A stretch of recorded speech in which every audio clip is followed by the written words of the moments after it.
telling me to do stuff, I can always ignore them because there's no consequence for ignoring them. So when you want to teach them a skill set, choose the easiest skill set to teach them. Don't choose the hardest skill set. And that's what I think most parents go, is they start with the thing that's the most complicated, the hardest thing to teach, and they start at that level rather than, you know what? I'm just starting at a very basic level. I'm just starting at the easiest possible place where I can make you do it, be easy about making you do it, getting you to listen to me, and then taking it step by step by step, and rather than going after the toughest, most challenging thing right at the get-go. A lot of parents that talk about like, oh, they do this or they do that, and like, oh, we're very concerned because when they're out in public and they're embarrassing, they're doing all of these kind of things. And then I ask them the question of, well, do they do the same things at home? Oh yeah, they do. Well, the thing is that there's no way for you to establish control outside of your home if you don't have control at home. So don't try to tackle these things in an environment that you have very little control, where strangers might be looking at you, where maybe even family members who don't understand what you're going through are giving you feedback or criticism or any of those kind of things, or, oh, they feel bad for the child, so they're going to give in to the child. Start someplace where you can absolutely control what happens, and that's at home.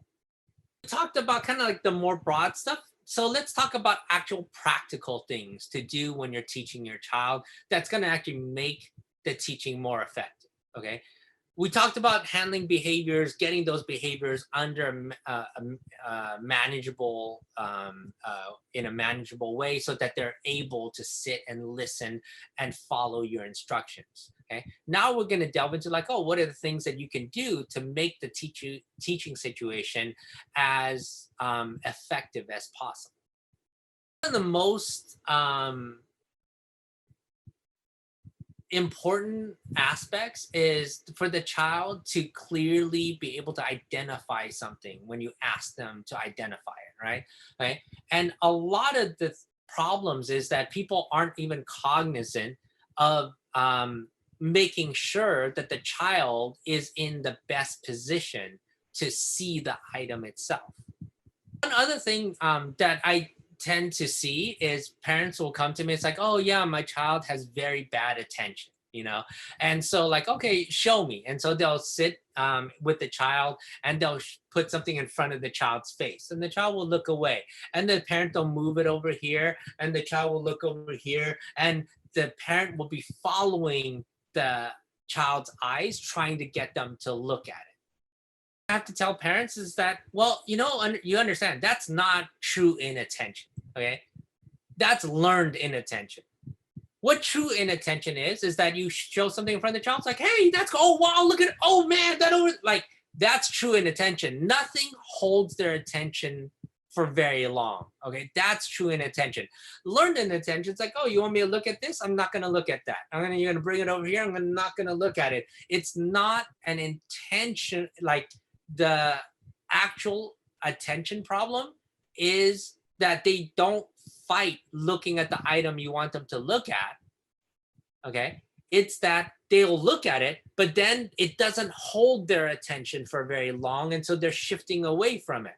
And then when you have this situation of the parent putting in front of them and then them moving and moving and moving and moving, that's learned inattention. Undoubtedly, if you're trying to teach a child that's doing that to you, then you get frustrated. And then you're going to try different things like, no, you're going to look at it. And so then they'll bring it really close to their face and try to do that, okay? Well, the thing about that is when things get too close to your face, it becomes uncomfortable.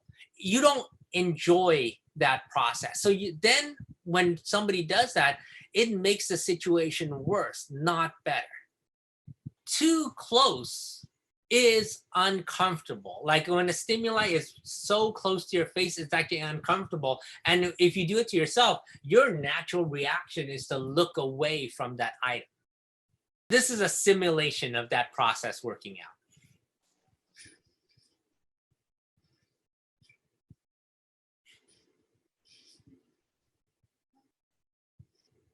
All right, my son had fun making that video.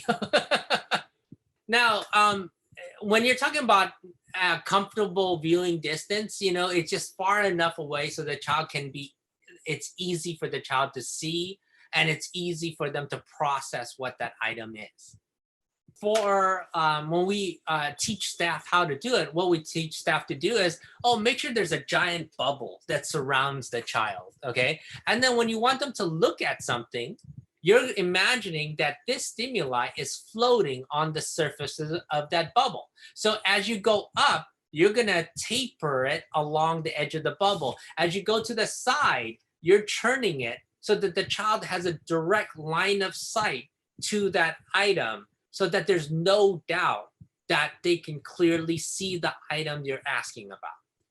Common mistakes that people tend to make are putting it so that, they're holding it up, but because of the angle that they're holding it up at, it makes the item, if it's especially with a picture, hard for them to actually see.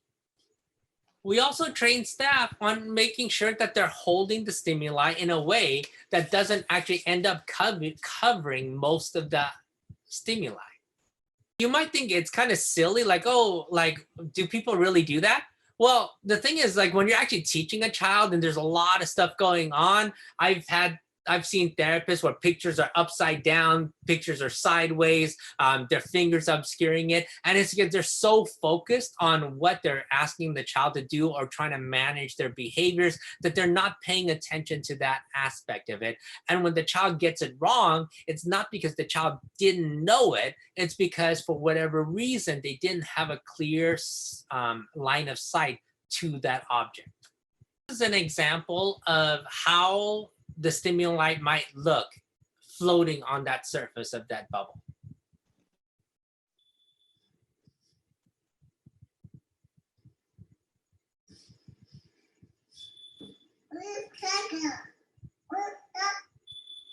Now, another thing that we do is we're patient at the very onset of doing this, which means that we're not in a rush to have the child look at it, because when we're in a rush, the child knows it, okay? Why? Because we do things that are impatient for us, So we'll hold it up, and then very quickly, if the child's not looking, then we'll do,